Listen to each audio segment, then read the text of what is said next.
Hi ಎಲ್ರಿಗೂ ನಮಸ್ಕಾರ. ಎಲ್ಲರೂ ಹೇಗಿದ್ದೀರಾ? ಎಲ್ಲರೂ ಚೆನ್ನಾಗಿದ್ದೀರಾ ಅಂತ ಅಂದ್ಕೊಂಡಿದ್ದೀನಿ. ಇವತ್ತೇನಪ್ಪ ಅಂತ ಹೇಳಿದ್ರೆ ಇಷ್ಟು ಬೆಳಗ್ಗೆನೇ ನಾವು ಎಲ್ಲಿಗೆ ಹೊರಟಿದ್ದೀವಿ ಅಪ್ಪ ಅಂತ ಹೇಳಿದ್ರೆ ನಾವಂತೂ ತುಂಬಾ ಎಂಜಾಯ್ಮೆಂಟ್ ಮಾಡೋಕ್ಕಂತೂ ಹೊರಟಿರೋದಂತೂ ನಿಜಾನೇ. ಅದು ಎಲ್ಲಿಗಪ್ಪ ಅಂತ ಹೇಳಿದ್ರೆ ನೀವೇ ನೋಡಿ. ಹಾಯ್ ಹಲೋ ಎಲ್ರಿಗೂ ನಮಸ್ಕಾರ. ಅನುಗ್ರಹ ಉಂಟು 3 ಚಾನಲ್ಗೆ ಎಲ್ರಿಗೂ ಸ್ವಾಗತ. ಇವತ್ತು ಎಲ್ಲರೂ ನಾವು ನಮ್ಮ ಅಕ್ಕ ತಂಗಿರು, ನಮ್ಮ ಚಿಕ್ಕಪ್ಪ ದೊಡ್ಡಪ್ಪ, ಅತ್ತೆ ಮಾಮ ಮತ್ತು ಅತ್ತೆ ಮಕ್ಕಳು, ಮಾವನ ಮಕ್ಕಳು ಎಲ್ಲರೂ ಸೇರಿಕೊಂಡು ತುಂಬಾ ಮಜಾ ಮಾಡಲಿಕ್ಕಂತೂ ಹೊರಟಿರೋದು ನಿಜ. ಅದೆಲ್ಲಪ್ಪ ಅಂತ ಹೇಳಿದ್ರೆ ಇಲ್ಲಿ ಒಂದು ಕಾಡು ಮಧ್ಯದಲ್ಲಿರುವಂಥ ಒಂದು ಜಾಗ ಆಯಿತಾ. ಅಲ್ಲಿ ನೆಟ್ವರ್ಕೇ ಸಿಗೋದಿಲ್ಲ. ಏನಪ್ಪ ಮೊಬೈಲ್ಗಳಿಂದ ಕೂಡ ದೂರ ಇರ್ಬೋದು ಮತ್ತು ತುಂಬಾ ಎಂಜಾಯ್ಮೆಂಟ್ ಕೂಡ ಮಾಡ್ಬೋದು. ಅಲ್ಲಿಂದ ಆಚೆ ಬರೋ ತನಕನೂ ಅಲ್ಲಿ ಮೊಬೈಲ್ ನೆಟ್ವರ್ಕು ಇದುವರೆಗೂ ಕೂಡ ಅಲ್ಲಿ ಮೊಬೈಲ್ ನೆಟ್ವರ್ಕ್ ಸಿಗೋದೇ ಇಲ್ಲ. ಅಲ್ಲಿ ಮೊಬೈಲ್ ನೆಟ್ವರ್ಕ್ ಸಿಗಬೇಕು ಅಂತ ಹೇಳಿದ್ರೆ ಪರ್ಟಿಕ್ಯುಲರ್ ಆಗಿ ಒಂದು ಪ್ಲೇಸ್ನ ಮಾಡಿದ್ದಾರೆ. ಅಲ್ಲಿ ಹೋದರೆ ಮಾತ್ರ ಮೊಬೈಲ್ ನೆಟ್ವರ್ಕ್ ಸಿಗುವಂಥದ್ದು. ಆರಾಮಾಗಿ ಇದ್ದು ಬಿಟ್ಟು ಬರ್ಬೋದು. ಫೋನ್ ಇಲ್ದಂಗೆ ಪಕ್ಷಿಗಳ ಚಿಲಿಪಿಲಿ ನಾದ ಆಗಿರ್ಬೋದು, ಅಥವಾ ಅಲ್ಲಿರುವಂಥ ಒಂದು ಕಾಡು ಮಧ್ಯದಲ್ಲಿರುವಂಥ ಒಂದು ಅಟ್ಮಾಸ್ಫಿಯರ್ ಆಗಿರ್ಬೋದು, ಅದನ್ನು ನೋಡೋದಕ್ಕೆ ತುಂಬಾ ಚೆನ್ನಾಗಿರುತ್ತೆ ಆಯಿತಾ. ಮತ್ತು ಈ ಒಂದು ಪ್ಲೇಸ್ ಎಲ್ಲಿ ಬರುತ್ತಪ್ಪ ಅಂತ ಹೇಳಿದ್ರೆ ಚನ್ನಗಿರಿ ಹತ್ರ ಇರುವಂಥ ಕುಕ್ಕಾಡೇಶ್ವರಿ ಟೆಂಪಲ್ಗೆ ನಾವು ಬಂದಿರುವಂಥದ್ದು. ಇಲ್ಲೊಂದು ಸಖತ್ತಾಗಿ ಮಜಾ ಮಾಡ್ಬೋದು. ಏನಪ್ಪ ಅಂತ ಹೇಳಿದ್ರೆ ನಾವು ಮತ್ತೆ ಈ ಒಂದು ಜಾಗಕ್ಕೆ ಬಂದಿರುವಂಥದ್ದು ತುಂಬಾ ಮೆಮೊರೀಸ್ನ ನನಗೆ ಕ್ರಿಯೇಟ್ ಮಾಡಿಕೊಡ್ತು ಅಂತಲೇ ಹೇಳ್ಬೋದು. ಯಾಕಪ್ಪ ಅಂತ ಹೇಳಿದ್ರೆ ಆಗ ಆಟಾಡಿರುವಂಥದ್ದು, ನೋಡಿರುವಂಥದ್ದು ಎಲ್ಲನೂ ನಿನ್ನ ಬಳಿ ಹೇಳ್ಕೊಳ್ತೀನಿ. ಹೆಂಗಿರುತ್ತಪ್ಪ ಅಂತ ಹೇಳಿದ್ರೆ ಈ ಒಂದು ಜಾಗ ನೋಡಿದ ಕೂಡಲೇ ನಮಗೆ ಒಂಥರ ಈ ಒಂದು ಮೆಮೊರೀಸ್ನ ರೀಕ್ರಿಯೇಟ್ ಮಾಡಿದ್ರೆ ಹೇಗಿರುತ್ತೆ ಅಂತ ಹೇಳಿ ಹಾಗೇ ನಾನು ಕೂಡ ರೀಚ್ ಆದ ನಂತರ ಫ್ರೆಶಪ್ ಎಲ್ಲ ಆಗಿ ಹೊರಟಿರುವಂಥದ್ದು. ಅಂದರೆ ರೂಮಲ್ಲಿ ಮುಂಚೆ ರೂಮ್ ಹತ್ರನೇ ಎಲ್ಲ ಕುಕ್ಕೆಲ್ಲ ಮಾಡ್ಬೋದಾಗಿತ್ತು. ಆದರೆ ಇತ್ತೀಚಿನ ದಿನಗಳಲ್ಲಿ ರೂಮೆಲ್ಲ ಗಲೀಜು ಮಾಡಿಬಿಡ್ತಾರೆ ಅನ್ನೋ ಕಾರಣಕ್ಕೋಸ್ಕರ ಬೇರೆ ಒಂದು ಜಾಗದಲ್ಲಿ, ಅಂದರೆ ಕಾಡು ಮಧ್ಯದಲ್ಲೇ, ಅವಾಗಂತೂ ಓಪನ್ ಪ್ಲೇಸ್ ಇರ್ತಿತ್ತು. ಶಾಮಿಯಾನ ಎಲ್ಲ ಏನೂ ಹಾಕ್ತಾನೇ ಇರಲಿಲ್ಲ. ಹಾಗೇ ಓಪನ್ ಪ್ಲೇಸಲ್ಲಿ ಅಡುಗೆ ಮಾಡುವಂಥದ್ದೆಲ್ಲ ಆಗ್ತಿತ್ತು. ನಮಗಂತೂ ಭಾಳನೇ ಖುಷಿ ಆಗ್ತಿತ್ತು. ಅಂದರೆ ನಾವು ಸ್ಟೇ ಎಲ್ಲ ಆಗಿ ಅಲ್ಲೇ ಇದ್ದು ಆ ಒಂದು ಆಚೆನೇ ಮಲ್ಕೊಳ್ಳೋ ಅಂಥದ್ದು ತುಂಬಾ ಚೆನ್ನಾಗಿರ್ತಿತ್ತು. ನನಗಂತೂ ಭಾಳ ಖುಷಿ ಆಯಿತು. ಈ ಒಂದು ಪ್ರತಿಯೊಂದು ಜಾಗನ ನೋಡ್ತಾ ಇರಬೇಕಾದ್ರೂ ಕೂಡ ಇಲ್ಲಿ ಅಡುಗೆ ಮಾಡ್ಕೊಂಡಿದ್ವಿ, ಇಲ್ಲಿ ಆಟಾಡಿದ್ವಿ, ಇಲ್ಲಿ ಈ ರೀತಿ ಆಗಿತ್ತು, ಇಲ್ಲಿ ಬಿದ್ದಿದ್ವಿ, ಈ ರೀತಿಯೆಲ್ಲ ತುಂಬಾ ನೆನಪುಗಳು ಕಾಡ್ತಾನೇ ಇತ್ತು. ಅದನ್ನೆಲ್ಲ ನಾನು ನಿಮ್ಮ ಬಳಿ ಕೂಡ ಹೇಳ್ಕೋಬೇಕು ಅಂತೇಳಿ ತುಂಬಾ ಅನಿಸುತ್ತೆ. ಇವತ್ತು ನಮ್ಮ ತಂಗಿ ಒಂದು ಫಂಕ್ಷನ್ ರೀತಿಯಲ್ಲಿ ಅರೇಂಜ್ಮೆಂಟ್ ಮಾಡ್ಕೊಂಡಿದ್ದಾಳೆ. ಎಲ್ಲಪ್ಪ ಅಂತ ಹೇಳಿದ್ರೆ ಇಲ್ಲಿ ಚನ್ನಗಿರಿ ಹತ್ರ ಇರುವಂಥ ಕುಕ್ಕಾಡೇಶ್ವರಿ ಟೆಂಪಲ್ ಅಂಥೇಳಿ ಅಲ್ಲಿದೆ. ನಮ್ಮಮ್ಮ ಅವರೆಲ್ಲ ಇರಬೇಕಾದ್ರೆ ಈ ಟೆಂಪಲಲ್ಲಿ ಸಾಕಷ್ಟು ಟೈಮ್ ಬಂದಿದ್ದೀವಿ. ಅದೆಲ್ಲ ಮೀರಿ ನಮ್ಮಮ್ಮ ಎಲ್ಲ ಹೋದ್ಮೇಲೆ ಇದೇ ಫಸ್ಟ್ ಟೈಮು ನಾನು ಕೂಡ ಬರ್ತಾ ಇರೋದು. ತುಂಬಾ ಚೆನ್ನಾಗಿರುತ್ತೆ. ಅಂದರೆ ತುಂಬಾ ಚೆನ್ನಾಗಿರುತ್ತೆ. ಇಲ್ಲಿ ಕುರಿ ಎಲ್ಲ ಕಟ್ಟಿದ್ದು ಪೂಜೆ ಮಾಡಿಕೊಂಡು ಮತ್ತೇನಪ್ಪ ಅಂದರೆ ಅಡುಗೆ ಎಲ್ಲ ಮಾಡಿಕೊಂಡು ಒಳ್ಳೆ ಫಂಕ್ಷನ್ ರೀತಿಯಲ್ಲಿ ಅರೇಂಜ್ಮೆಂಟ್ ಮಾಡ್ಕೊಂಡಿರ್ತೀವಿ. ಹೇಗಿರುತ್ತೆ ಇವತ್ತಿನ ಡೇ ಅಂತೂ ತುಂಬಾ ಚೆನ್ನಾಗಿರುತ್ತೆ ಅಂತ ಅಂದ್ಕೊಂಡಿದ್ದೀನಿ. ಚೆನ್ನಾಗಿರುತ್ತೆ, ನಿಮಗೂ ಕೂಡ ತೋರಿಸ್ತೀನಿ. ತುಂಬಾ ಇಂಟ್ರೆಸ್ಟಿಂಗ್ ಆಗಿರುತ್ತೆ. ಈ ಕಂಪ್ಲೀಟ್ ಆದಂಥ ಈ ಒಂದು ಬ್ಲಾಗ್ನ ಕಂಪ್ಲೀಟಾಗಿ ನೋಡಿ ಆಯಿತಾ. ನಾನು ಫ್ರೆಶಪ್ ಎಲ್ಲ ಆಗಿ ಹೊರಟು ಬಂದೆ. ನಾವು ಇಲ್ಲಿ ಬಂದು ರೀಚ್ ಆಗೋಷ್ಟರಲ್ಲಿ ನಾವು ಬೆಳಗಿನ ಜಾವ 4 ಗಂಟೆಗೆ ನಾವು ಬ್ಯಾಂಗ್ಳೂರಿಂದ ಬಿಟ್ಟಿದ್ದು. ಇಲ್ಲಿ ಬಂದು ರೀಚ್ ಆಗೋ ತನಕ 8 ಗಂಟೆ ಆಗೇ ಹೋಗಿತ್ತು. ನಾವು ಹೋಗಬೇಕಾದ್ರೆ ಅಂಗಡಿಗಳೆಲ್ಲ ಕೂಡ ಯಾವುದೂ ಹಾಕಿರಲಿಲ್ಲ. ಈಗ ಬರಬೇಕಾದ್ರೆ ಅಂಗಡಿಗಳೆಲ್ಲ ನೋಡಿ ಒಳ್ಳೆ ಜಾತ್ರೆಯ ಅನುಭವನೇ ಆಯಿತು ನನಗೆ. ಮುಂಚೆ ಇಷ್ಟೊಂದೆಲ್ಲ ಕ್ರೌಡ್ ಕೂಡ ಇರ್ತಾ ಇರಲಿಲ್ಲ. ಯಾಕಪ್ಪ ಅಂತ ಹೇಳಿದ್ರೆ ಆವಾಗ ಅಷ್ಟೊಂದು ಜನಕ್ಕೆ ಗೊತ್ತಿರಲಿಲ್ಲ ಅನಿಸುತ್ತೆ. ಪಾಪ್ಯುಲಾರಿಟಿ ಕೂಡ ಅಷ್ಟು ಆಗಿರಲಿಲ್ಲ ಅಂತ ಅಂದ್ಕೊತೀನಿ. ಇತ್ತೀಚೆಗಂತೂ ತುಂಬಾ ಕ್ರೌಡ್ ಇರುತ್ತೆ. ಯಾವಾಗಲೂ ಮಂಗಳವಾರ ಶುಕ್ರವಾರ ಆದರೆ ತುಂಬ ಜಾಸ್ತಿನೇ ಕ್ರೌಡು ಅಕ್ಕ ಅಂತ ಹೇಳ್ಬಿಟ್ಟು ನಮ್ಮ ತಮ್ಮ ಕೂಡ ಹೇಳ್ತಾ ಇದ್ದ. ಮುಂಚೆ ಮತ್ತೆ ಈ ಒಂದು ಖಾರ ರುಬ್ಬೋ ಮಿಷಿನ್ನ ನೋಡಿ ನನಗೇನಪ್ಪ ಆಯಿತು, ಆಶ್ಚರ್ಯ ಆಯಿತು ಗೊತ್ತಾ. ಈ ರೀತಿಯೆಲ್ಲ ಮಿಷಿನ್ಗಳೆಲ್ಲ ಇಷ್ಟೊಂದು ಮುಂದುವರೆದು ಇಲ್ಲಿ ಇರುವಂಥ ಪ್ಲೇಸಲ್ಲಿ ಇಷ್ಟೊಂದೆಲ್ಲ ಮುಂದುವರೆದಿದೆ. ಆದರೂ ಕೂಡ ಫೋನ್ ನೆಟ್ವರ್ಕ್ ಮಾತ್ರ ಸಿಗೋದಿಲ್ಲ ಅಷ್ಟೇ. ಈ ರೀತಿಯೆಲ್ಲ ಮಿಷಿನ್ಗಳೆಲ್ಲ ಎಲ್ಲ ಅವಾಗಿರಲಿಲ್ಲ. ನಾವು ಖಾರ ಅರಿಯೋ ಅಂತ ಅಂದರೆ ಒಳ್ಕಲಲ್ಲಿ ಖಾರನೆಲ್ಲ ರುಬ್ಕೊಂಡು ಬಂದು ಅಡುಗೆ ಮಾಡಿ ಊಟ ಮಾಡ್ತಾಯಿದ್ವಿ. ಈಗ ಈ ರೀತಿ ಎಲ್ಲ ಮಿಷಿನೆಲ್ಲ ನೋಡಿ ಭಾಳ ಬೇಗ ಆಗೋಗ್ಬಿಡುತ್ತೆ. ಅಲ್ಲಿ ಅಡುಗೆ ಮಾಡಿ ಊಟ ಮಾಡೋಷ್ಟರಲ್ಲೇ 3 ಗಂಟೆಯಿಂದ 5 ಗಂಟೆ ಆಗೋಗ್ಬಿಡ್ತಾಯಿತ್ತು. ನಾವು ಎಲ್ಲ ಸೇರಿ ಗೆಟ್ ಟುಗೆದರ್ ಮಾಡ್ತಾ ಇರಬೇಕಾದ್ರೆ, ಅಮ್ಮ ಅಪ್ಪ ಎಲ್ಲ ಇರಬೇಕಾದ್ರೆ ಆ ರೀತಿ ಇತ್ತು. ಈಗ ಎಲ್ಲನೂ ಫಾಸ್ಟಾಗೆ ಆಗೋಗ್ಬಿಡತ್ತೆ ಅಲ್ವಾ. ಟೆಕ್ನಾಲಜಿ ಕೂಡ ಹಾಗೇ ಮುಂದುವರ್ಕೊಂಡು ಬಂದುಬಿಡತ್ತೆ. ಮತ್ತು ಈ ರೀತಿ ಎಲ್ಲ ಶಾಮಿಯಾನ ಕೂಡ ಎಲ್ಲ ಯಾವುದೂ ಹಾಕ್ತಾ ಇರಲಿಲ್ಲ.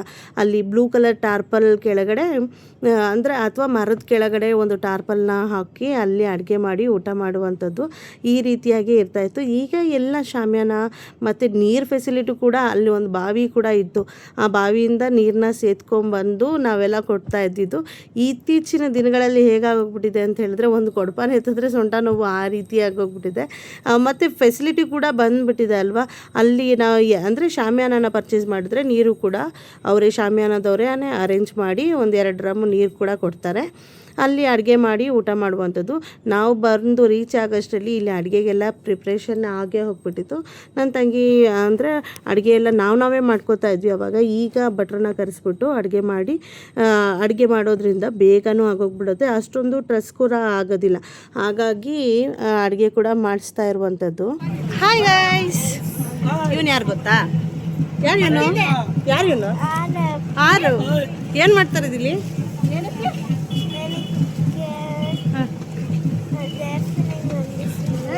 ಏನು ಏನಕ್ಕೆ ಬಂದಿರೋದು ಹೇಳು? ನಾವು ಇಲ್ಲಿಗೆ ಏನಕ್ಕೆ ಬಂದಿರೋದು? ಯಾರು ಮಾಡ್ತಾರದು ಇಲ್ಲಿ ಪೂಜೆ? ಫಂಕ್ಷನ್ ಯಾರು ಬಂದ ಫಂಕ್ಷನ್ ಇದು? ಯಾರು ಮಾಡಿದ್ದು ಫಂಕ್ಷನ್?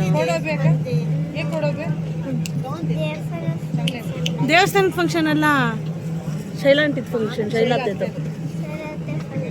ಶೈಲಾತ್ತೆ ಫಂಕ್ಷನ್. ಏನು ದೇವಸ್ಥಾನಕ್ಕಂತ ಸುಮ್ಮನೆ ಬಂದಿರೋದು, ಏನು ಫಂಕ್ಷನ್ ಅಂತ ಗೊತ್ತಿಲ್ಲ ಅವನಿಗೆ. ಶೈಲಾತ್ತೆ ಮಾಡ್ತಾ ಇರೋದು ಫಂಕ್ಷನ್ನು.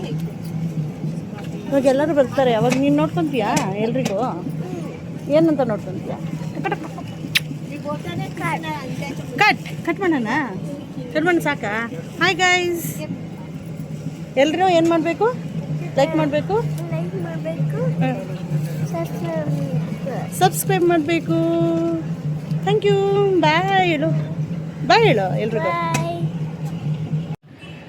ಇಲ್ಲಿ ನನ್ನ ತಮ್ಮನ ಮಾತು ಕೇಳೋದಕ್ಕೇ ಚಂದ. ಅವನು ಎಷ್ಟು ಪಟ ಮಾತಾಡ್ತಾನೆ. ನನಗಂತೂ ತುಂಬಾ ಖುಷಿ ಆಗುತ್ತೆ ಅವನ ಮಾತೆಲ್ಲ ಕೇಳಬೇಕು ಅಂತ ಹೇಳಿದ್ರೆ. ಮತ್ತು ಅದೆಲ್ಲ ಆಗಿ ಮುಗಿಸ್ಕೊಂಡು ಬರೋಷ್ಟರಲ್ಲಿ ಇಲ್ಲಿ ಮರದ ಕೆಳಗಡೆ ಅಂದರೆ ಕಳಸನ ಇಟ್ಟು ಅವ್ರ ಮನೆ ದೇವರಿಗೆ ಪೂಜೆ ಮಾಡುವಂಥದ್ದು ಅದನ್ನು ಕೂಡ ಮಾಡ್ಕೋತಾ ಇದ್ಲು.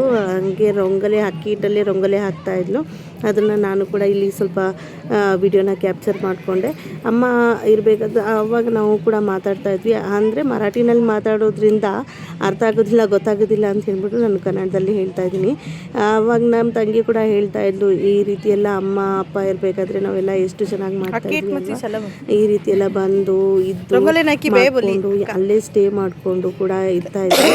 ತುಂಬಾ ಚೆನ್ನಾಗಿತ್ತು. ಆ ಒಂದು ಮೆಮೊರೀಸ್ನ ಮತ್ತೆ ರೀಕ್ರಿಯೇಟ್ ಮಾಡೋದಕ್ಕೆ ನಾವು ಎಷ್ಟೇ ಪ್ರಯತ್ನ ಪಟ್ಟರು ಆ ರೀತಿಯಾಗಿ ಆಗೋದಿಲ್ಲ. ಅಂದರೆ ಪ್ರತಿ ಸರಿ ಬೇರೆ ಒಂದೇ ರೀತಿಯ ಒಂದು ಅನುಭವ ಕೂಡ ಆಗುತ್ತೆ. ಆಯಿತು, ನಮ್ಮತ್ತೆ ಕೂಡ ಹೇಳ್ಕೊಡ್ತಾ ಇದ್ರು ಈ ರೀತಿ ಎಲ್ಲ ಮಾಡಿ ಅರೇಂಜ್ ಮಾಡೋದು. ಅವರು ಕೂಡ ಬೆಳಗ್ಗೆನೆ ನಮ್ಮ ಮಾಮ ಹೇಗಪ್ಪ ಅಂತ ಹೇಳಿದ್ರೆ, ಅವ್ರಿಗೆ ಬೇಗ ಪಟ ಕೆಲಸ ಆಗೋಗ್ಬಿಡ್ಬೇಕು, ನಾವು ನಿಧಾನ ಮಾಡ್ತೀವಿ ಅಂತ ಹೇಳಿ ಅವರು ಬೇಗ ಮಾಡಿ ಮುಗಿಸ್ಕೊಡ್ರಿ, ಎಲ್ಲ ಜನ ಬರೋಷ್ಟರಲ್ಲಿ ಇದೆಲ್ಲ ಮುಗಿಸ್ಕೊಂಡ್ರೆ ಅಡುಗೆ ಊಟ ಮಾಡೋದಕ್ಕೆ ಚೆನ್ನಾಗಿರುತ್ತೆ. ಮತ್ತು ಆ ಸಮಾಧಾನವಾಗಿ ಕೂಡ ಸ್ವಲ್ಪ ಹೊತ್ತು ಕೂತ್ಕೊಂಡು ಮಾತಾಡೋದೆಲ್ಲ ಮಾಡ್ಬೋದು. ಹಾಗಾಗಿ ಬೇಗ ಇದನ್ನೆಲ್ಲ ಮುಗಿಸ್ಕೊಂಬಿಡ್ರಿ ಅಂತ ಹೇಳ್ಬಿಟ್ಟು ಅವರೆಲ್ಲ ಸೇರಿಕೊಂಡು ಪೂಜೆಗೂ ಕೂಡ ರೆಡಿ ಮಾಡ್ಕೋತಾ ಇದ್ರು. ಇಲ್ಲಿ ಕೂಡ ನೋಡ್ತಾ ಇರ್ಬೋದು. ಅಷ್ಟರಲ್ಲಿ ನಮ್ಮತ್ತೆ ಏನಪ್ಪ ಅಂತ ಹೇಳಿದ್ರೆ ಕಳಸ ಎಲ್ಲ ರೆಡಿ ಮಾಡಿ ಎತ್ತಿಟ್ಬಿಟ್ಟಿದ್ರು. ಹಾಯ್ ಕರ ಸಂಧಿ ಹಾಯ್ ಕರ ಮಮ್ಮ.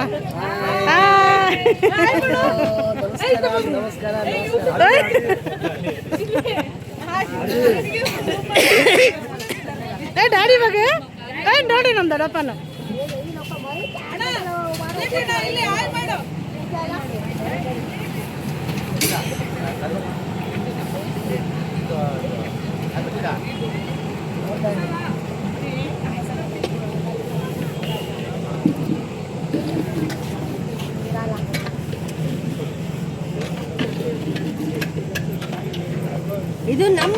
ಪೂಜೆ.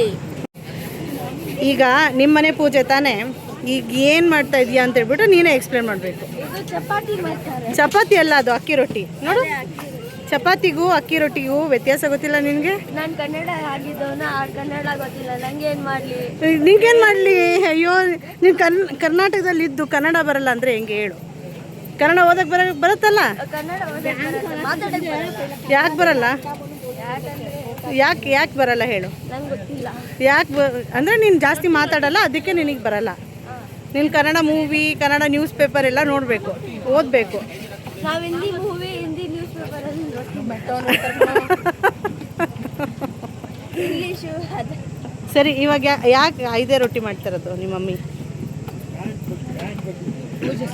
ಪೂಜೆಗೆ. ಪೂಜೆ ಯಾಕೆ 5 ರೊಟ್ಟಿ ಮಾಡಬೇಕು ಹೇಳಿ? ಸಂಪ್ರದಾಯ.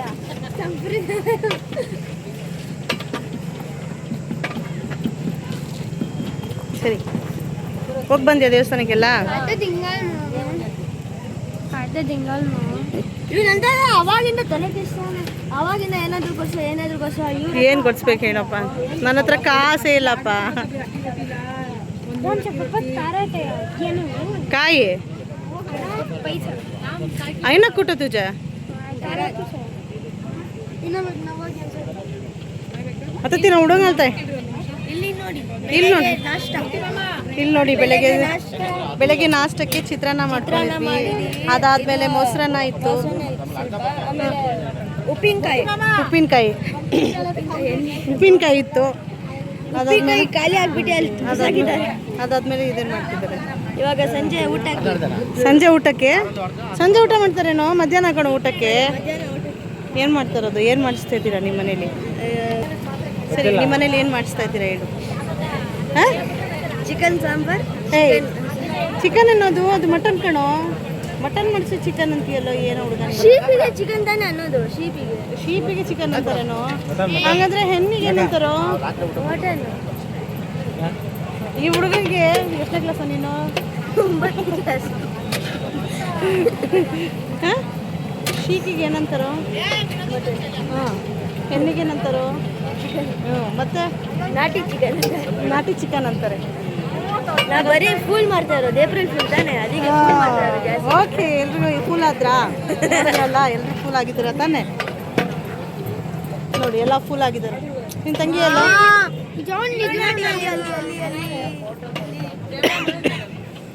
ಅಡುಗೆ ಎಲ್ಲ ಆಗೋ ತನಕ ಎಲ್ಲರೂ ಕುತ್ಕೊಂಡು ಮಾತಾಡ್ತಾ ಇದ್ವಿ. ಮತ್ತು ಕೆಲವೊಂದು ಫ್ರೂಟ್ಸು ಏನೋ ತಗೊಂಡಿಲ್ಲ, ಅದನ್ನೆಲ್ಲ ಕಟ್ ಮಾಡಿ ತಿನ್ಕೊಳ್ಳೋಣ. ಅಷ್ಟರಲ್ಲಿ ಅಡುಗೆ ಕೂಡ ಆಗೋಗ್ಬಿಡುತ್ತೆ ಅಂತ ಹೇಳ್ಬಿಟ್ಟು ಮಾಡ್ತಾಯಿದ್ವಿ. ಆವಾಗಲೇ ರೊಟ್ಟಿ ಮಾಡಿಲ್ಲ. ಆ ಟೈಮಲ್ಲಿ ರೊಟ್ಟಿ ಎಲ್ಲ ಒಣಗೋಗ್ಬಿಟ್ಟಿತ್ತು.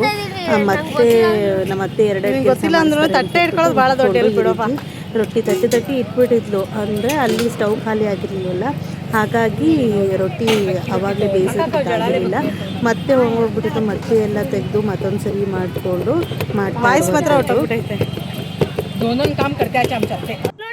ನಾವು ಕೂಡ ಎಲ್ಲ ಚೆನ್ನಾಗಿ ಮಾತಾಡ್ಕೊಂಡು ಕುತ್ಕೊಂಡಿದ್ವಿ. ಅಷ್ಟರಲ್ಲಿ ನನ್ನ ತಮ್ಮನ ಮಗ ಅವ್ನು ಮಾತಾಡುವಂಥದ್ದು, ಅವ್ನು ಮಾಡುವಂಥ ಸ್ಟೈಲ್ಗಳಾಗಿರ್ಬೋದು, ಆ್ಯಕ್ಟಿಂಗು, ಡ್ಯಾನ್ಸು, ಇದಂತೂ ನನಗೆ ತುಂಬಾ ಇಷ್ಟ ಆಗೋಗ್ಬಿಡುತ್ತೆ. ಮತ್ತು ತುಂಬ ಮುದ್ದಾಗಿ ಕೂಡ ಮಾಡ್ತಾನೆ. ಹಾಗಾಗಿ ಮತ್ತೇನಪ್ಪ ಅಂತ ಹೇಳಿದ್ರೆ, ಪೊಲೀಸ್ ಆಟ ಆಡಲಿಕ್ಕೆ ಯಾವುದೆಲ್ಲ ಸಾಮಾನುಗಳು ಬೇಕೋ ಆ ರೀತಿಯೆಲ್ಲ ಇರುವಂಥ ಒಂದು ಆಟ ಸಾಮಾನು ಕೂಡ ಪರ್ಚೇಸ್ ಮಾಡಿ ಕೊಟ್ಟಿದ್ಲು ನಮ್ಮ ತಂಗಿ. ಅದಕ್ಕೆ ಬೇಡಿ ಎಲ್ಲ ಹಾಕ್ಕೊಂಡು ನೋಡ್ತಾ ಇದ್ದ. ನಮ್ಮ ಬಾಂಬು ಹಾಕ್ತೀವಿ ಅಂತ ಹೇಳ್ಬಿಟ್ಟು, ದೊಡ್ಡಪ್ಪ ನಿಮ್ಗೆ ಬಾಂಬ್ ಹಾಕ್ತೀನಿ ಅಂತ ಹೇಳ್ಬಿಟ್ಟು ಸುಮ್ಮನೆ ಹೇಳ್ತಾ ಇದ್ದ.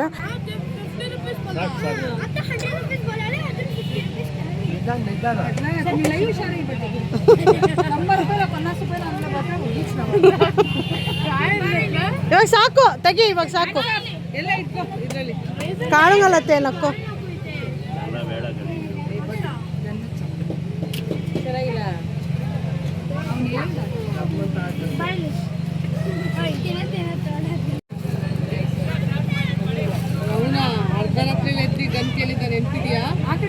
ಇಲ್ಲಿ ನೋಡು, ಇಲ್ಲಿ ನನಗೆ ಅತ್ತೆಗೆ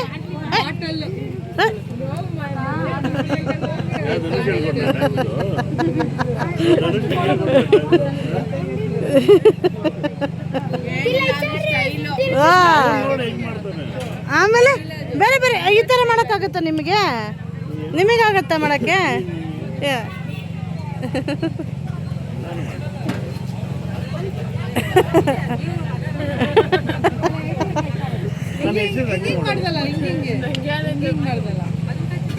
ಓ ನೀನು ಅಲ್ಲೂ ಜೊತೆಲ್ಲ ಇಲ್ಲಿ ಇವ್ನು ಯಾವ ರೀತಿ ಎಲ್ಲ ಆ್ಯಕ್ಟ್ ಮಾಡಿ ಡ್ಯಾನ್ಸ್ ಮಾಡಿ ತೋರಿಸ್ತಾನೆ ಅದನ್ನು ಇಮಿಟೇಟ್ ಮಾಡ್ತಾ ಇದ್ರು ನಮ್ಮ ಹಸ್ಬೆಂಡ್ ಕೂಡ. ಮಕ್ಕಳ ಜೊತೆಲಿ ಮಕ್ಕಳಾಗಿರೋದು ಚೆನ್ನಾಗಿರುತ್ತಲ್ವ. ಹಾಗೆ ನಮ್ಮ ಹಸ್ಬೆಂಡ್ ಕೂಡ ಯಾವಾಗಲೂ ಕೂಡ ಮಕ್ಳಿಗೆ ಆಟ ಆಡಿಸೋದ್ರಲ್ಲಿ ಎತ್ತಿದ ಕೈ ಅಂತಲೇ ಹೇಳ್ಬೋದು. ಮಕ್ಕಳು ಅವ್ರ ಜೊತೆ ಇದ್ದರೆ ಆರಾಮಾಗಿರ್ತಾರೆ, ಸಮಾಧಾನವಾಗಿರ್ತಾರೆ. ಅಷ್ಟೊಂದು ಬೋರಿಂಗ್ ಅಂತೇಳಿ ಅನ್ಸೋದಿಲ್ಲ. ಅವ್ರ ಜೊತೆ ಇದ್ದರೆ ಅಷ್ಟು ಚೆನ್ನಾಗಿ ಆಟ ಆಡಿಸ್ಕೊಂಡು ನೋಡ್ಕೊಂಡಿರ್ತಾರೆ ಅನ್ನೋದು ನಮಗೆ ಮುಂಚೆಯಿಂದನೂ ಗೊತ್ತು. ಎಲ್ಲ ಮಕ್ಕಳು ಭಾಳ ಬೇಗ ಹೊಂದ್ಕೊಂಡ್ಬಿಡ್ತಾರೆ. ಹಾಗೆ ನಮ್ಮ ತಮ್ಮನ ಮಗನೂ ಕೂಡ ಅವ್ರ ಜೊತೆ ಹೋಗಿ ಆರಾಮಾಗಿ ಮಾತಾಡಿಕೊಂಡು ಇರುವಂಥದ್ದು. ಇಷ್ಟೆಲ್ಲ ಮುಗಿಯೋಷ್ಟರಲ್ಲಿ ಅಡುಗೆ ಕೂಡ ರೆಡಿ ಆಯಿತು. ಇನ್ನೇನು ಊಟಕ್ಕೆ ಕೂತ್ಕೊಳ್ಳೋದಕ್ಕೆ ಆಲ್ರೆಡಿ ಜನ ಬರೋದು ಕೂಡ ಸ್ಟಾರ್ಟ್ ಆಗಿದ್ರು. ಜನ ಕೂಡ ಎಲ್ಲ ಬಂದಿದ್ದರು. ಎಲ್ಲ ಊಟ ಕೂಡ ಆಲ್ರೆಡಿ ರೆಡಿ ಆಗಿತ್ತಲ್ವ, ಊಟ ಕೂಡ ಮಾಡ್ತಾಯಿದ್ರು. ಅಷ್ಟರಲ್ಲಿ ವೀಡಿಯೋಸ್ನ ಮಾಡ್ಕೊಳ್ಳೋದು ಬೇಡ ಹಾಗೆ ಹಿಂಗೆ ಅಂತ ಹೇಳಿ ನನ್ನ ತಂಗಿ ಹೇಳ್ತಾಯಿದ್ಲು. ಯಾಕೆ ಊಟ ಮಾಡೋದೆಲ್ಲ ವೀಡಿಯೋ ತೆಗಿತಾ ಇಲ್ಲ ಅಂತ ಹೇಳಿ ಹೇಳ್ತಾಯಿದ್ಲು. ಬೇಡ ಕಣಮ್ಮ, ನಾನು ಊಟ ಮಾಡಬೇಕಾದ್ರೆ ವೀಡಿಯೋಸ್ನ ಮಾಡು, ಬೇರೆಯವ್ರು ಊಟ ಮಾಡಬೇಕಾದ್ರೆ ಬೇಡ. ಯಾಕಪ್ಪ ಅಂತ ಹೇಳಿದ್ರೆ ಸರಿಯಾದ ಊಟ ಮಾಡಬೇಕಾದ್ರೆ ವೀಡಿಯೋ ತೊಗೊಂಡು ಬಂದುಬಿಡ್ತಾಳೆ ಅಂತ ಅಂದ್ಕೊಬಾರ್ದು ಅಲ್ವಾ. ಹಾಗಾಗಿ ಅದನ್ನು ಹೇಳ್ತಾ ಇದ್ದೆ. ಅಷ್ಟರಲ್ಲಿ ನಮ್ಮ ಮಾಮನ ಮಗಳು ಕೂಡ ಹೇಳ್ತಾ ಇದ್ಲು, ವೀಡಿಯೋಸ್ ಎಲ್ಲ ಚೆನ್ನಾಗಿ ಬರುತ್ತೆ, ನಾನು ನೋಡ್ತೀನಿ ಅಂತ ಹೇಳಿ ಹೇಳ್ತಾ ಇದ್ಲು. ಹಾಗಾದರೆ ನನ್ನ ವ್ಯೂವರ್ಸ್ಗೆ ಏನಾದರೂ ಹೇಳು ಆಯಿತಾ ಅಂತ ಹೇಳಿ ಹೇಳಿದೆ. ಹೊಡೆದ್ಲಾ ಮಮ್ಮಿ?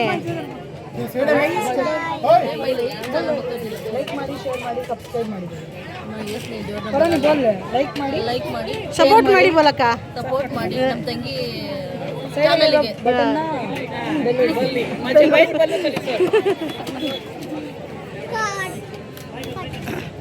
ಕಟ್ಟ ಬೇಡ ತಡಿ, ಇವಾಗ ಕಟ್ ಮಾಡಲ್ಲ, ಅಲ್ಲಿ ತನಕ ಹೋಗ್ಬೇಕು.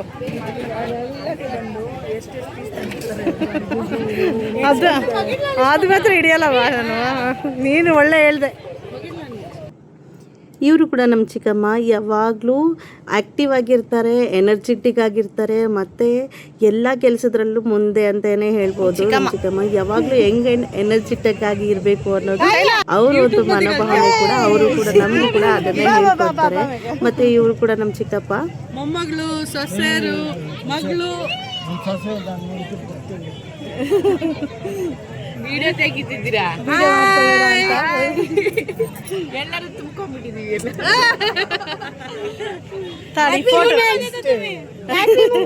Happy moments. ಎಲ್ಲರೂ ಆದ್ಮೇಲೆ ನಾವು ಕೂಡ ಊಟ ಕುತ್ಕೊಂಡ್ವಿ. ಊಟ ಎಲ್ಲ ಮುಗಿಸ್ಕೊಂಡು ಇನ್ನ ಏನೇನು ಮಾಡ್ತೀವಿ ನೀವೇ ನೋಡಿ. ತುಂಬಾನೇ ಇಂಟ್ರೆಸ್ಟಿಂಗ್ ಆಗಿರುತ್ತೆ. ಆಯ್ತಾ, ಇವತ್ತು ನೋಡ್ಕೊಳ್ಳಿ. ಇವ್ರು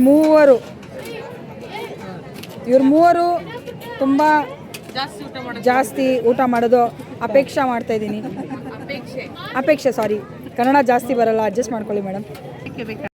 ಅದೇ ನಾನು ಅವಾಗಲೇ ಹೇಳಿದ್ನಲ್ಲ, ಊಟ ಮಾಡಬೇಕಾದ್ರೆ ವಿಡಿಯೋ ಮಾಡೋದು ಬೇಡ ಅಂತ ಹೇಳಿ. ನನ್ನ ತಂಗಿ ಹೇಳಿದ್ರು, ನೀನು ಊಟ ಮಾಡ್ತಾ ಇದ್ದೀನ, ನಾನು ವಿಡಿಯೋ ಮಾಡ್ತೀನಿ ಅಂತ ಹೇಳಿದ್ರು. ನನಗೆ ವಿಡಿಯೋ ಮಾಡಮ್ಮ ಅಂತ ಹೇಳಿ ಅನ್ನ ಮಾತ್ರ ಇದೆ ಫ್ರೆಂಡ್ಸ್. ಹಾಂ ಬಂತು ಪೀಸ್ ಬಂತು. ಎಸ್, ಟೇಸ್ಟ್ ಮಾಡಿ ಮೇಡಮ್. ಹೇಗಿದೆ? ರುಚಿಯಾಗಿದೆಯಾ? ಸೂಪರ್ ಆಗಿದೆ. ಓಕೆ, ಈ ಎಲ್ಲ ಅಡುಗೆನ ಮೇಘ ಮಾಡಿರೋದು. ಕರ್ನಾಟಕ ಫಸ್ಟ್. ಹಾಂ ಬಂತು, ಮೌ ಪೀಸ್ ಬಂತು. ಸೂಪರ್ ಪೀಸ್ ಬಂತು. ಲಿವರಾ? ಸಾಕು ಮೇಡಮ್. ಊಟ ಎಲ್ಲ ಮುಗಿಸಿ ಕುತ್ಕೊಂಡು ಮಾತಾಡ್ತಾ ಇದ್ವಿ. ಅಪ್ಪಾಜಿ ಇದ್ದಿದ್ರೆ ಟಮಟೆನ ಕರೆಸ್ಬಿಟ್ಟು ಡ್ಯಾನ್ಸ್ ಎಲ್ಲ ಮಾಡ್ತಾ ಇದ್ವಲ್ಲ, ಅಪ್ಪ ಮಾಡ್ತಾ ಇರುವಂಥ ಡ್ಯಾನ್ಸ್ನೆಲ್ಲ ನೆನಪು ಮಾಡಿಕೊಂಡು ಹುಲಿ ವೇಷದಾಗಿರ್ಬೋದು ಅಥವಾ ಈ ರೀತಿ ಟಮಟೆ ಬಿಟ್ಟಿಗೆ ಸೌಂಡ್ಗೆ ಡ್ಯಾನ್ಸ್ ಮಾಡಿಸೋದಾಗಿರ್ಬೋದು, ಅದನ್ನೆಲ್ಲ ತುಂಬಾ ಮಿಸ್ ಮಾಡ್ಕೋತಾ ಇದ್ದೀವಿ ಅಂತ ಹೇಳ್ಬಿಟ್ಟು ಹೇಳೋದೇ ತಡ ನಮ್ಮ ಮಾಮ ಟಮಟೆ ಅವ್ರನ್ನ ಕರೆಸಿ ಈ ರೀತಿ ಡ್ಯಾನ್ಸ್ ಮಾಡಿಸೋದಕ್ಕೆ ಶುರುವೇ ಮಾಡಿಬಿಟ್ರು. ಮತ್ತು ಇಲ್ಲೇನಪ್ಪ ಅಂತ ಹೇಳಿದ್ರೆ ನಮ್ಮ ತಮ್ಮನ ಹೆಂಡತಿ, ನಾನು, ನಮ್ಮ ತಂಗಿ ಎಲ್ಲರೂ ಸೇರಿಕೊಂಡು, ಅತ್ತೆ ಮಕ್ಕಳು, ಮಾವನ ಮಕ್ಕಳು ಎಲ್ಲರೂ ಸೇರಿಕೊಂಡು ಸೂಪರಾಗಂತೂ ಎಂಜಾಯ್ಮೆಂಟ್ ಮಾಡಿದಂತೂ ಮರೆಯೋದಕ್ಕೆ ಆಗೋದಿಲ್ಲ. ಯಾವ ರೀತಿ ಡ್ಯಾನ್ಸ್ ಮಾಡ್ತೀವಿ ನೀವೇ ನೋಡಿ ಆಯಿತಾ. ನಿಮ್ಗೇನಾದರೂ ಈ ವಿಡಿಯೋ ಇಷ್ಟ ಆದರೆ ದಯವಿಟ್ಟು ಒಂದು ಲೈಕ್, ಶೇರ್, ಕಾಮೆಂಟ್, ಸಬ್ಸ್ಕ್ರೈಬ್ ಮಾಡೋದಂತೂ ಮರೀಲೇಬೇಡಿ ಆಯಿತಾ.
ಈ ರೀತಿಯಲ್ಲಿ ಡ್ಯಾನ್ಸ್ ಎಲ್ಲ ಮಾಡಿಕೊಂಡು ತುಂಬಾ ಖುಷಿಯಾಗಿ ತುಂಬಾ ಎಂಜಾಯ್ ಮಾಡಿದ್ವಿ ನಾವಂತೂ.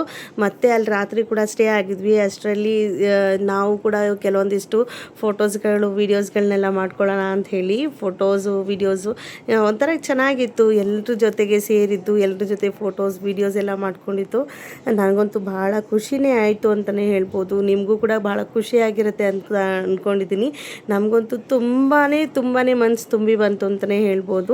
ಈ ವಿಡಿಯೋ ಎಲ್ರಿಗೂ ಇಷ್ಟ ಆಗಿರುತ್ತೆ ಅಂತ ಅಂದ್ಕೊಂಡಿದ್ದೀನಿ. ಇಷ್ಟ ಆಗಿದ್ದರೆ ದಯವಿಟ್ಟು ನಿಮ್ಗೆ ಕೇಳ್ಕೊಳ್ಳೋದು ಇಷ್ಟೇ, ದಯವಿಟ್ಟು ಒಂದು ಲೈಕ್ ಮಾಡಿ, ಒಂದು ಏನಾದರೂ ಒಂದು ಕಾಮೆಂಟ್ ಹಾಕಿ, ಸಬ್ಸ್ಕ್ರೈಬ್ ಮಾಡೋದನ್ನು ಮರಿಬೇಡಿ.